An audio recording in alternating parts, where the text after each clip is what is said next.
Is the best game of the season, undoubtedly, for many reasons, but a few that I want to point out. There's a lot to talk about here, right? So what we can do, like we always do, we'll talk about the game overall. Okay, we'll talk about today's sponsor, BetUS. Shout out to BetUS, by the way. And then I'll take a look at more of your comments and see, just what you guys are talking about, how you felt about this game. But I'm pretty sure all of us absolutely adored it and loved it. So first and foremost, elephant in the room, San Antonio Spurs, first quarter, they came out hot. They actually came into a game playing hard with energy as if it was the third quarter. They did a really great job in that first quarter. Now, second quarter is when they were kind of lackluster, right? So you can see they start off with 36 points. Second quarter only scored 24 in the second, and allowed Atlanta to score 37. And then third and fourth quarter, they handled business. They were pretty consistent, 30, 30, and then they put up 13 in OT. Should I say they or should I say Wemby? Because Wemby absolutely went off. So how should we go about this? Overall, the team played with immense energy. Everyone was healthy. So I thought going into this game that Keldon and Zach Collins would be out. That was not the case. Zach Collins suited up. Keldon Johnson suited up. So everyone is healthy now. We talked about this last live stream, and I was worried that everyone would be gone, or at least a couple people would be gone. But no, everybody's back now. So now we see a full, healthy San Antonio Spurs. And do you know what the Spurs did?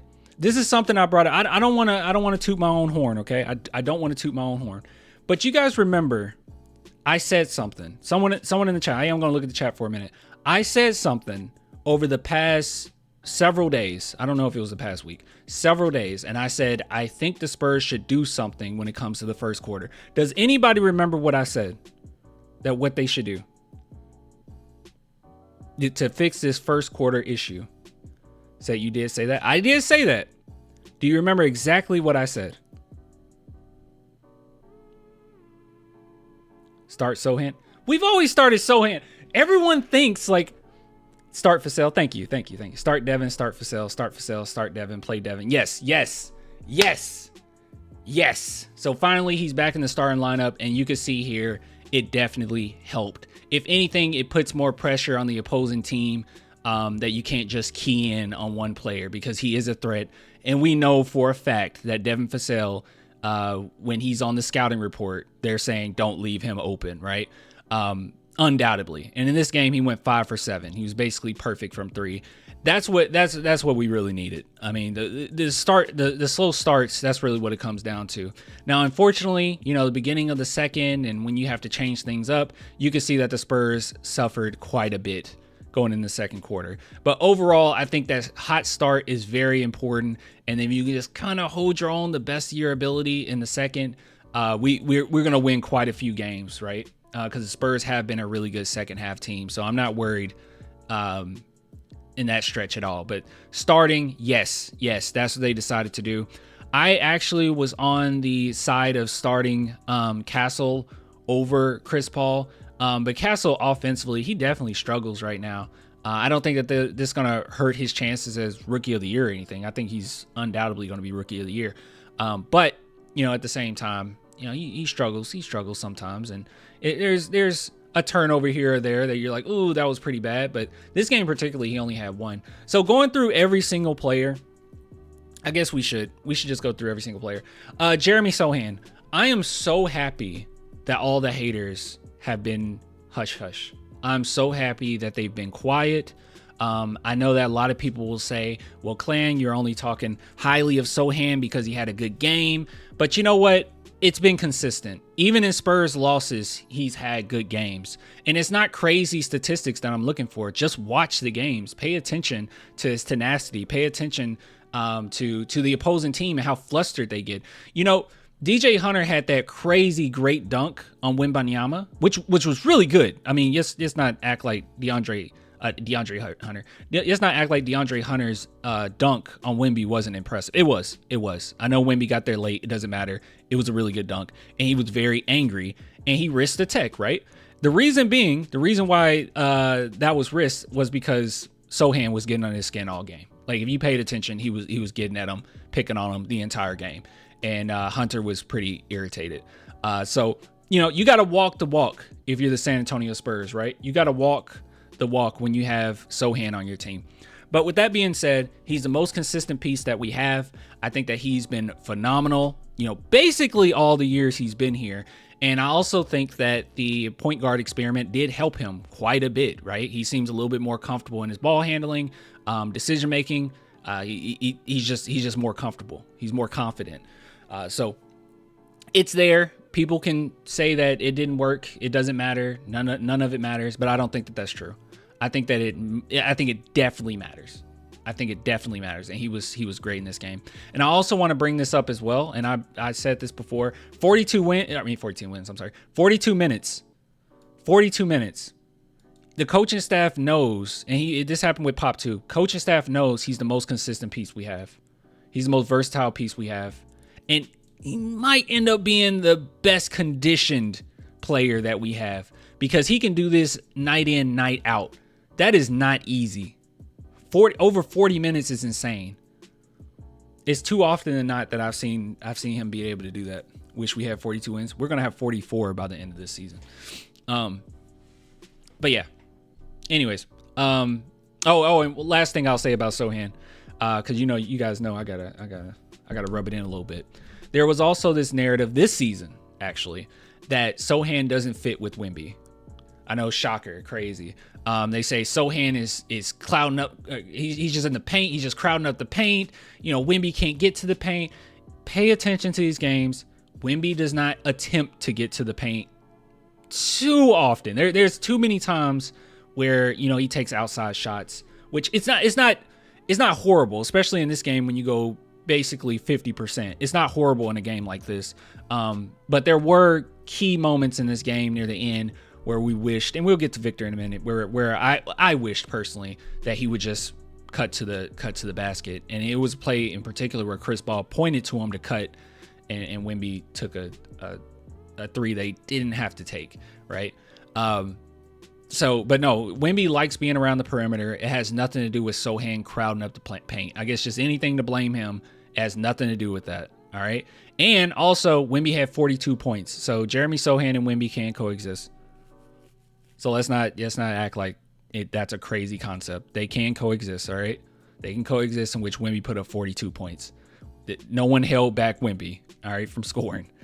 All right. Moving on. Harrison Barnes. Pretty solid game. There was, honestly, most of his shots that he missed, I mean, they weren't really ill-advised shots, right? It's just he just wasn't feeling it 100% today, but he was pretty solid. Nothing to really complain about, nothing that really stands out. Now, Victor Wembanyama. He's an absolute monster. I mean, he is absolutely incredible. I mean, he affects everything. It is insane. I never thought we would get to this point. Okay, before we knew Victor existed, and I was pushing for the Spurs to tank and lose as many games as we possibly can to get them. Before all that, and I didn't know who Victor Wembanyama was, I would have never thought that we could go into a game where the Spurs put a center on a point guard of any team. And I think that that's a good matchup. You know how happy I was when Sohan got switched off. And Sohan did a great job today, by the way. But when Sohan got switched off of Trae Young at the end of the fourth and Victor Wembanyama was on Trae Young, do you know how happy I was? That is not normal to be excited. To be excited about Victor Wembanyama, a center, being on a point guard. Facts. It's kind of crazy when you think about it that way, right? I would have never thought that would be a good matchup, but with the Spurs, it is. It's a great matchup, right? So, yeah. Anyways, moving on. Well, should I say anything else about Vic? I don't really have anything to say. He can do everything. He's great. Oh, yeah, actually, in certain situations, Victor Wembanyama definitely needs to get to the paint. I mean, there's certain situations he undoubtedly. Now, after he got dunked on, he immediately, I mean, I guess they had a talk with him. He immediately attacked the rim. But there's certain times where it's like, okay, you're getting way too comfortable with just jacking up threes. That was pretty rough. In that situation, I was like, we did not need that. I guess what frustrated me the most, guys, is even though we got the win, I feel like we could have sealed it earlier than we did, right? And it really did come down to certain times when we settling. And I think at times that's settling for a 3-point shot. When he really didn't have to. Certain moments, you know. Don't get me wrong, Atlanta Hawks did a great job defensively all game long, but there were certain moments where he would have had an open. He would have had an open lane to go for it. He had 2 threes and 1 paint score after the poster. And it's just certain situations. Just certain situations. Yeah, that self-oop was absolutely incredible. Good God. But he was a monster, okay? He was an absolute monster. It's just 15 threes. It's okay. It's all right. We know he's going to take a lot of shots. And he did get to the free throw line quite often. I guess we should talk about that a little bit too. I thought the refs here, trying not to be biased here, I felt like the refs were on our side quite often. I don't think the refereeing was the best, but I don't know. It could have been even. Let's see. Fouls. Okay, it wasn't just in my head. Yeah, they called 15 fouls on us, 22 on the Atlanta Hawks. I felt like they helped it. I feel like they helped us quite a bit at times. But you know, they reversed calls that they got wrong a few times. So maybe it's just bad refereeing. It just happened to be that way. Refs wanted us to win. It just felt like it. You know, I'm not trying to take anything away. Obviously, the Spurs fought their butt off. They earned the win. But yeah, those refs, it had to been rough if you were a Hawks fan watching, I'm sure. Because a lot of times when we got rough, they did just kind of let it play, right? But hey, they reversed quite a few calls, so it's not that big a deal. All right, so Chris Paul. I didn't even notice this. Okay, he's 3 for 3, 4 for 4. Did all of these come in the clutch?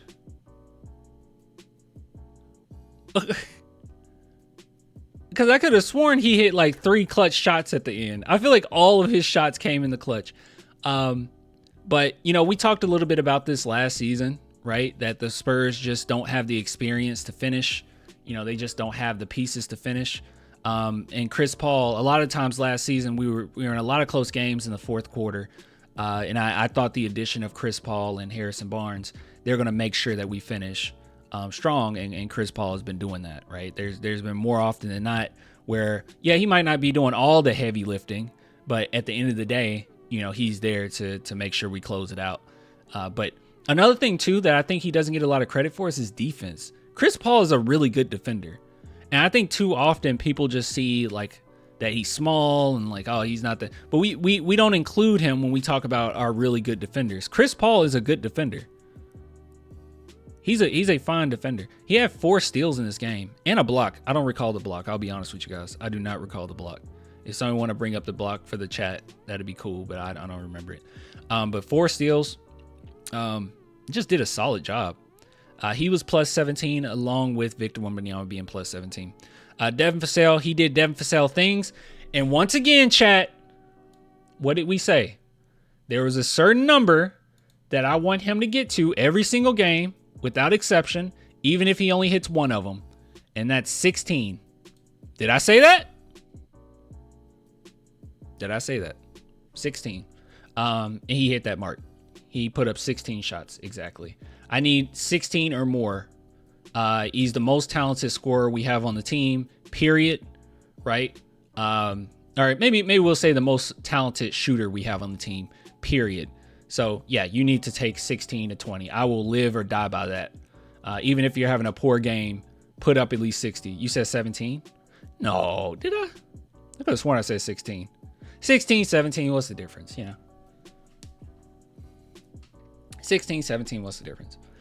All right, so great job. And by the way, I do want to bring this up. Mitch Johnson did a phenomenal job this game, except for one thing in particular, And I know people are going to be angry. They're going to say, Clan, stop being so negative. This is a very positive video, okay? I am happy. I'm really happy, ecstatic about this win. But there's a couple things about this win that I just felt like it could have went sooner. It could have came sooner. I don't think it had to go to overtime, to be honest with you. Moving on. Julian Champagnie. 3 for 8, 2 for 6. You never know what you're going to get. He's a mixed bag, but one thing you know that you're always going to get is good defense, consistent defense. And yeah, I know he got in a little bit of foul trouble somewhat. 3 personal fouls. But I would have rather seen him play more than we did. Keldon hate incoming. Ooh, don't say that. 16 was said. Yeah, I thought 16 was said. He said 16. That's what I thought I said. But yeah, so Julian Champagnie, he's solid. There's going to be times he's not going to be perfect, but he's solid. He's going to continuously be solid. Okay, so we didn't see Charles Bassey play that much. He was basically getting bullied, right? In those 8 minutes, he got bullied. Trey Jones, still coming off an injury. He'll be all right. He wasn't the most solid, And then Steph Castle. It's like a lot of times with Steph Castle, you can kind of see what he's trying to do in those situations, and he's calm the entire time. His defense is really good, but he's just not there yet. And a team like Atlanta that has really good perimeter defense, he was bound to struggle. He was bound to struggle in this one. Oh my goodness! Thanks for the super chat, dude. What the heck? Oh wait, it's not even on my headset. Hold on. Let's change it to that. There we go. It says, hey, Clan, thanks for all you do for the Spurs fan base, bro. What an insane game today. Overtime had playoff vibes, a sign of things to come in the near future. Heck yeah. Thanks, man. Thank you so much. Thank you so much. That's it. Thank you so more. I guess I'm a little sleepy. Tech Janier. Thank you, man. All right, so. Okay, actually, we're going to do this a little different. All right, I'll get to the negative after this. Just really quick, big shout out to BetUS for sponsoring this video. If you guys are interested in BetUS at all, please head on over to betus.com and use promo code YouTube150. You'll receive 150% bonus on your first deposit, 125% bonus on your second and third deposits up to $2,000. And we can see here, I just wanted to look at NBA champion winners because the Spurs just won tonight. So obviously we have great chance to win the championship, right? Oh, wait a minute. Let's go ahead and log in there. It tries to keep the safety up so you're not messed up. You know what I mean? Wimby said bet that. Heck yeah, he said bet that. All right. Anyways, so you'll see. You go to San Antonio Spurs. Go to the money line here. Risk it's $5. $5 to get you. If the Spurs were to win the championship, that's $1,250. I think that's a bad bet. Do not bet on the San Antonio Spurs by any capacity. But there's lots of other teams. There's lots of other teams that you can bet on. So Dallas Mavericks, that might be a decent one, right? That's a little risky. That might be a decent one. Denver Nuggets, that might be a fine one. Milwaukee Bucks, that's a little iffy, but hey, that's the whole point of betting in and of itself. So if you guys are interested, head on over to betus.com. Bet responsibly, guys. All right.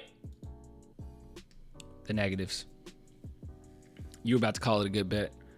Nah, I wasn't going to do that. I'm not going to lie to you guys. That's a terrible bet. Good luck. Good luck with that one. Boston repeat. Maybe. All right. So let's go ahead and talk about this. Keldon Johnson. All right, so let's get the good out the way, okay? I know that a lot of people, like, real talk. I think a lot of people get tired of me being negative towards Keldon.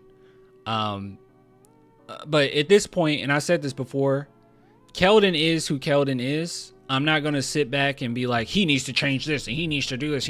He's been this way. He's been this way since college. It just is what it is. He's been this type of player since college. So there's no changing Keldon, nor do I think the Spurs should change Keldon. But what they should do, because I want to give Mitch Johnson a 10 out of 10 for this game, but I do not understand. If anyone can explain to me why on earth we finished this game in the fourth and in overtime with Keldon, please tell me. So overall, he had a decent offensive game, right? And I know some people will bring up like the layup at the end. That was good, but I just don't understand why you finish with him rather than Julian Champagnie. The defense was pretty awful. To be fair, even in defense. No. Keldon has some pretty bad defensive lapses down the stretch. Really bad defensive lapses down the stretch. And it was one play in particular where he got a stop. And it should just be a routine defensive stop. And he lost his everlasting mind after it. He went up to the bench. He was yelling, going crazy. And I get it. A defensive stop is good. But it was a routine defensive stop. And one thing that Chris Paul has pushed with this team is that act like you've been there. But the one thing that he's been saying is you're supposed to win. And I think that a lot of players on this team take heed to that. And you can see the team not get too high, not get too low. Yeah, Victor Wembanyama gets hype at times. You know, Sohan gets hype at times. Keldon Johnson, I'm not saying you can't get hype, but the game isn't finished. And it was just a routine stop. You can't get too excited. This is a stretch. I don't think this is that much of a stretch. I honestly don't believe that. I don't know. I don't, Muhammad, I just disagree with you. But it is. That's fine. That's fine. Hey, you're here. You guys are here to disagree. You can disagree with that take. I think that is too much. I honestly think it's too much. There were too many times down the stretch where he just left his defensive assignment. And I don't think that he has the versatility defensively to get back and recover from that. He doesn't have the quickness to recover from that. So it makes it even worse. There was one three in particular down the stretch that was really heinous. But yeah, I just don't quite understand finishing the games with Keldon. That's all I'm going to say. I don't get it. And this happens every time, mind you, right? If the Spurs win the game, everyone's like, I don't know what you're talking about. But then if the Spurs were to lose the game, then everyone's like, oh, I get what you're talking about. I've been pretty consistent with this. If you pay attention, finishing these games is always, it's always a little harder than it has to be. So we trade for Fox though. I kind of do want to talk about that, but not right now. It's just one of those things. Maybe this is going to be me. Maybe Mitch Johnson is just trying to prove to all of us how good of a coach he actually is by like slightly handicapping the team at the end of these games. It's like, not only can I beat you, I can beat you with my left hand. Not only can I beat you, I can beat you with a blindfold on.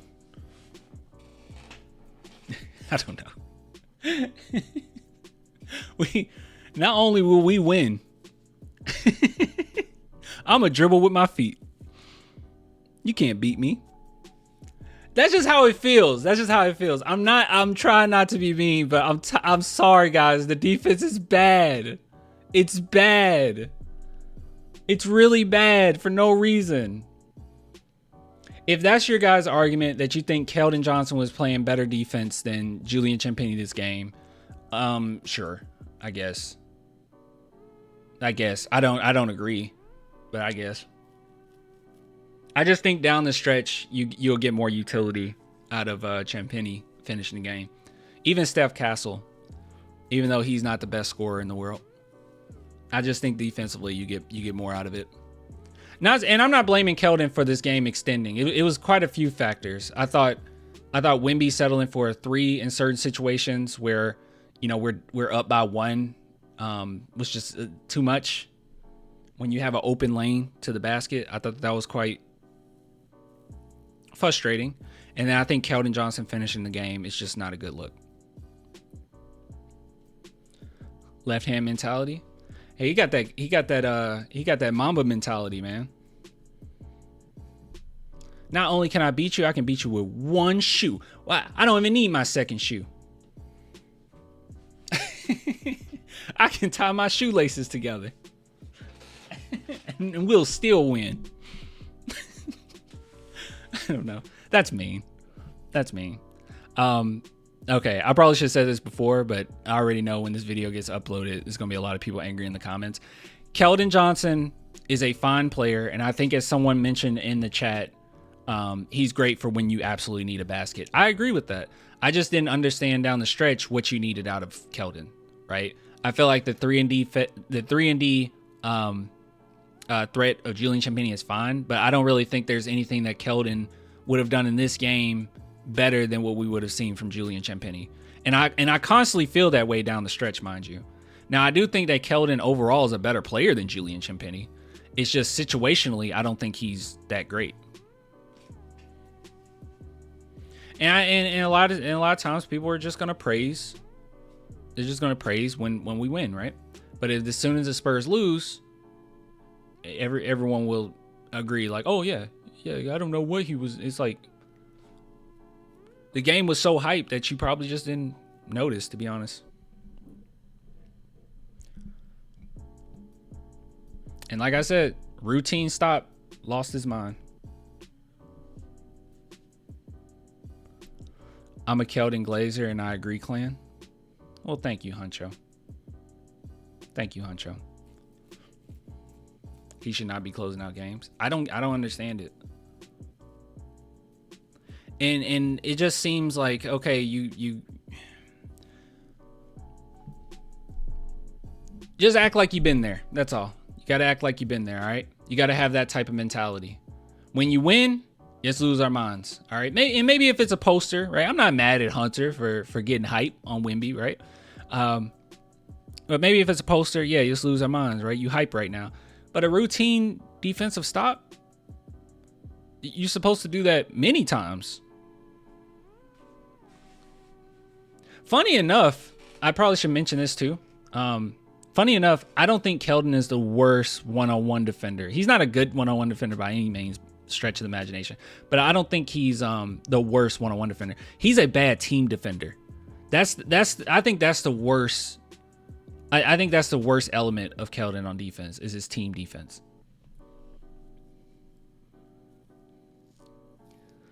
But yeah, Julian over Steph Castle. No, I'm fine with finishing with Steph. The only reason why I'm a little hesitant to say Steph this game is because I think since that injury, like in the game when he got injured in the game several days ago, he was fine because probably the adrenaline was going and he finished off strong. But I think that soreness probably caught up to him a few days later. And since then, and since he's played, I don't think he's been the best, right? But yeah, he's cold. Yeah, he is cold. I love Steph Castle. But if they chose not to finish the game off with them, I think that's fine. But I would prefer Julian Champagnie down this stretch. He is a top 3 worst defenders. 1 Malachi, 2 Zach, 3 Keldon. And you know what? I think I've shown this before, but guys,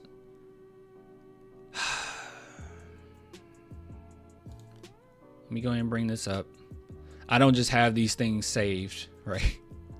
But this is very telling right here. So let me show you something, because I know some people, especially after a dub, you're like, oh, it's not that bad. It's pretty bad, man. If I can find it, just give me a millisecond. I'll read some of the comments while I'm scrolling.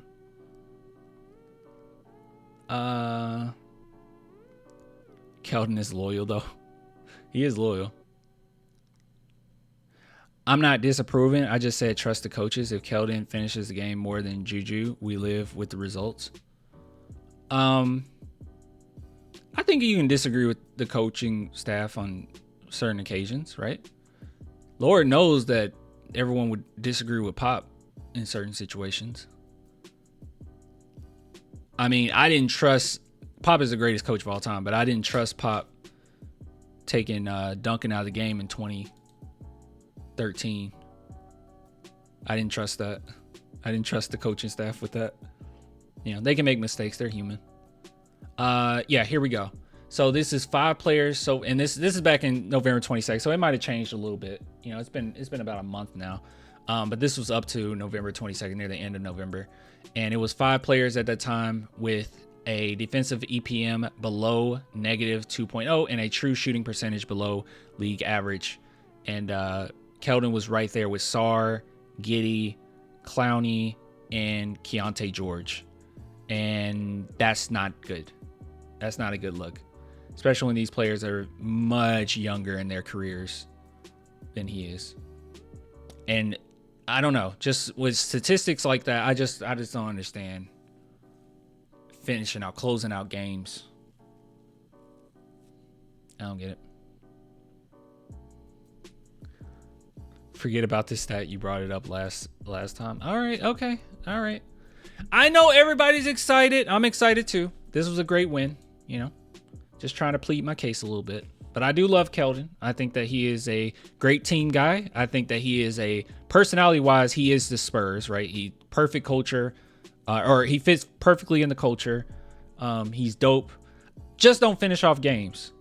You can play him. I'm not saying don't play him. Don't bench him all game. I'm not stupid, right? He's good enough where he should be playing. Just don't finish off games when things start to get tight. It makes me uncomfortable, right? Makes me uncomfortable. I've seen Julian Champagnie and Castle finish off games just a little bit better. Keldon, a strong defender and rebound. Keldon is not a strong defender, my guy. He is the complete opposite of strong defender. I will die on that hill now. Come on now. Come on now. Come on now. Let's not be silly here. Come on. You can disagree, but don't jump to he's a great defender. I think he meant Sohan. No way. He had to mean Sohan. Come on now.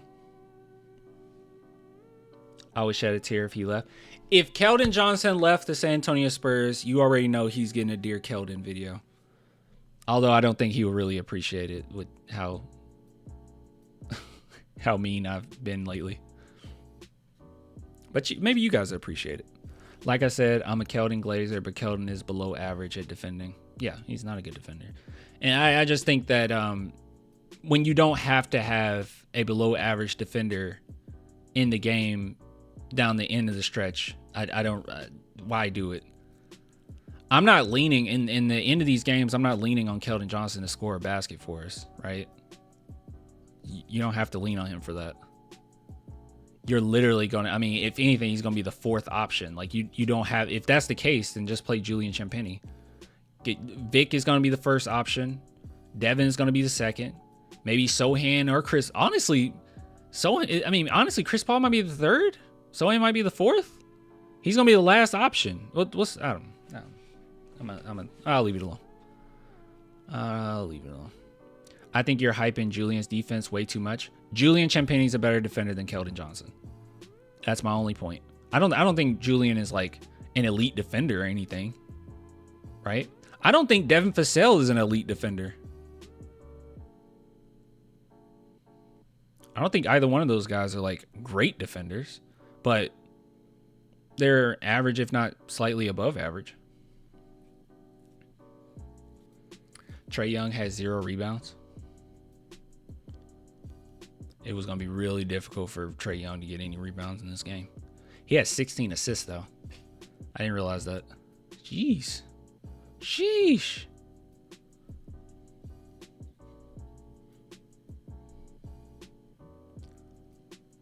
What did Kirk say?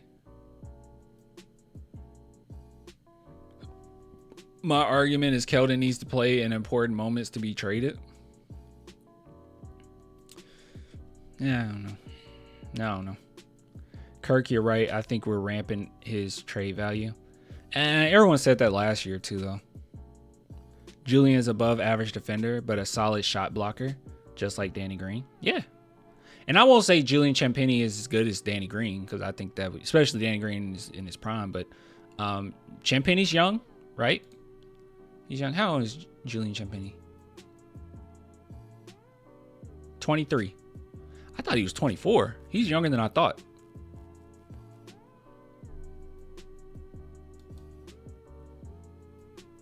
He's like way better than I thought.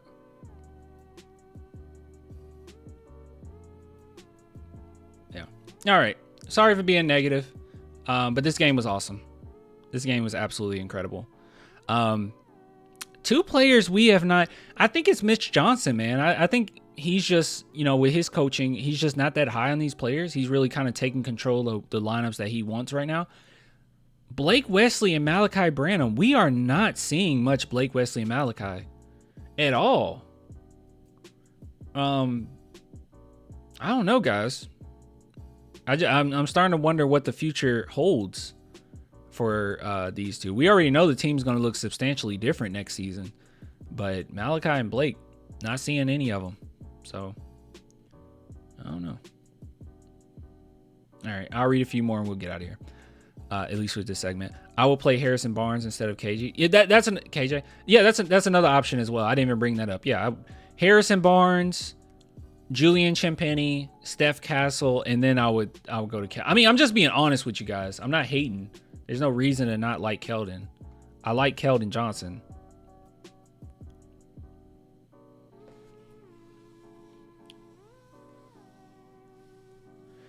Maybe the coach staff just in the mentality that anything can happen, and if they get a steal, KJ is a problem downhill.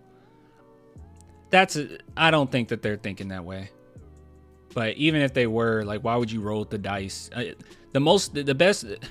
main thing that you need down the stretch is consistency. All right, you're not sitting there waiting or hoping that you get a steal or hoping that you get a turn. You need consistent defense, no brain lapses.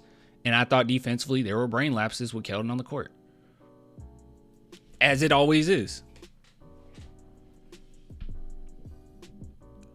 I think it was a matchup thing with Keldon being out there. It possibly is, I'm not hating. LOL, you want everybody but Keldon to finish games. I'm not hating in the way that, like, I would hate on DeJounte, right? Like, you guys obviously knew I didn't like DeJounte Murray, like, on or off the court, really. Even when he was with the Spurs, and people disagree with me on that. It's not that way with Keldon, right? I'm not like a Keldon Johnson hater. It's just that I don't think that he fits. Down the stretch, it's too many mistakes.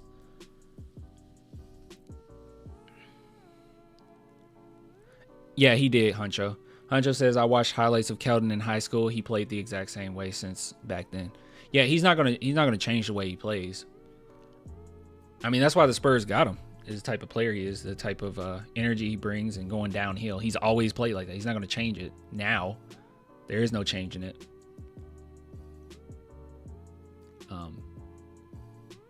But yeah, I said what I said.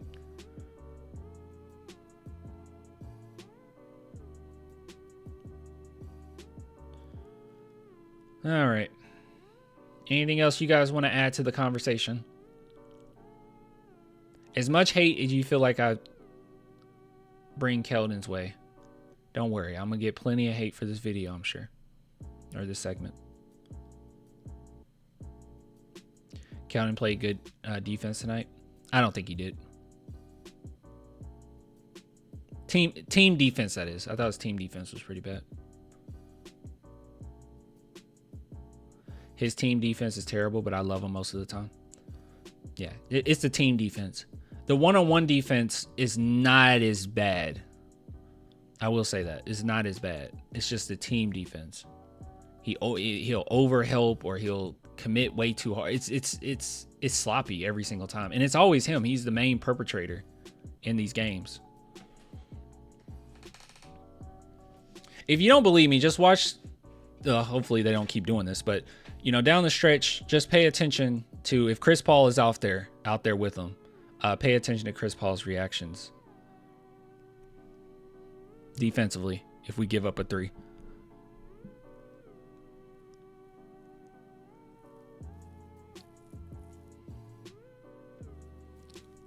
We were fully healthy. That is great to see.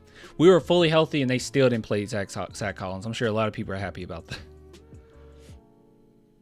But I'm not happy about how much Sohan has to play because of it. I'm not happy about that. I hate that Sohan has to like play his regular position and then get moved to center and just play the entire game like that until Wemby comes back. I don't like that. I don't know.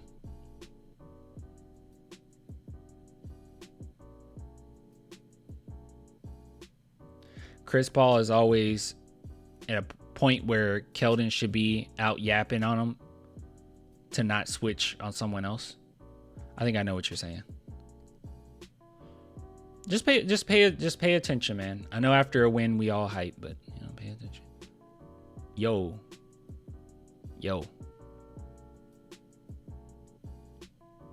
Yeah, that self lob was crazy. I did not see that coming. I was like, oh, that's a weird shot that he attempted. Oh my God. Oh, you meant pointing? Chris is always pointing at where Keldon should be out, yapping on him not to switch. Okay, got you. Not to switch someone else. I got you. Yeah, you Chris Paul gets pretty frustrated. If you don't believe me, just pay attention. Chris does that to everyone. It's more with Keldon. I definitely don't see him having to do that with Victor or Sohan that often. He's directing traffic though. He's telling. He's communicating.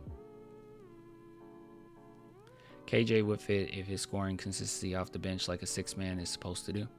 Yeah, like he's perfectly fine for that role. It's just don't finish games. Hunter, on the behalf of the city of San Antonio, hold this L. Thank you for the super chat, JJB. That's funny. He was ignoring him on the bench, and it looked like he said, "Did you hear me?" Who is ignoring who?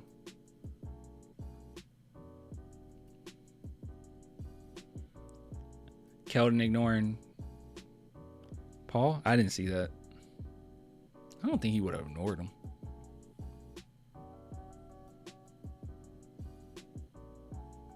Y'all overthinking it? Yeah, I don't think he was. Yeah, I think that's a little bit overthinking it. But then again, people said that was a stretch for me to say he got a defensive stop and lost his mind. I just thought it was a routine defensive stop. I was ignoring Chris Paul. I'll pay more attention. Maybe you were at the game. I'll pay more attention to that. I don't really see. I have a hard time believing that. All right, ending this segment. We went on way too long. Yeah, ending segment. All right, let me end this with this. Let me say it with this. End it with this. I love Keldon Johnson, okay? He's all right. I do love Keldon Johnson. Anyways, shout out to BetUS for sponsoring this segment.